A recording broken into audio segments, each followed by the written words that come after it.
నమస్తే అండి అందరికీను. సభా సరస్వతికి వందనం. శారద గారు, యనమండ్ర శారద గారు అనే ఆవిడ మాకు ఈ యాత్రని చేయించారండి. మేము పశుపతినాథ్లో ఉన్నాము ఇప్పుడు ప్రస్తుతం. పశుపతినాథ్ యాత్ర ఎలా చేయాలి, ఎలా ఇది దర్శనం చేయాలి అని చెప్పి ఆవిడ మొట్టమొదటే మాకు బస్సులోనే అన్ని వివరాలు చెప్పారు. స్థల పురాణము అన్ని వివరాలన్నీ చెప్పారు. మేమేదో అందరిలాగే సాధారణంగా విన్నాము, కానీ ఇక్కడికి వచ్చిన తర్వాత మాత్రం చాలా అద్భుతమైన యాత్ర చేయించారు.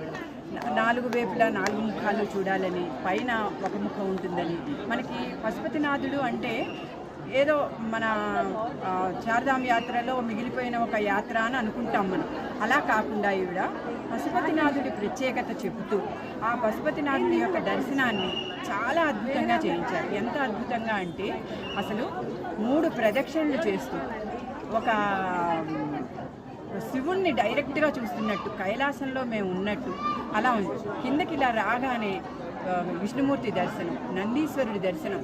అసలు ఇక్కడ లేని భగవంతుడు లేడు. క్షేత్రపాలకుడు ఆంజనేయ స్వామి.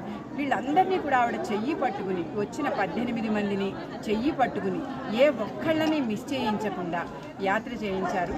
అసలు శారద గారితో యాత్రకి వస్తే అమ్మతో యాత్రకు వచ్చినట్టు. పశుపతినాథుడికి జై. మనకి ఆయన భిక్ష ఉండాలి. పశుపతినాథ్ మహారాజ్ కి